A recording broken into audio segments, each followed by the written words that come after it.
Welcome to the Rim Break Rodeo. We hope this video helps. You start by creating the variable so you can store changing data. Click Variables, choose Make a Variable, and give it a meaningful name like score or speed. This helps later when you debug. Choose whether the variable is for this sprite or all sprites, because that controls scope and sharing. Once done, place a Set Variable to 0 block under when green flag clicked so the game starts consistently. This initial value prevents unexpected behavior and makes testing reliable. Now you apply the variable during interaction and logic. Use change variable by 1 or set variable to expressions when an event happens, because that modifies state without rebuilding sprites. Make sure to read the variable inside if blocked so you can trigger behaviors like level up when score greater or equal 10.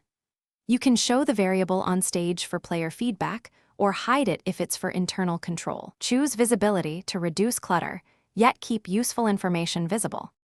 Finish by using variables in calculations and cleaning up state. Combine operators with variables for speed equals distance/time or use join to build labels.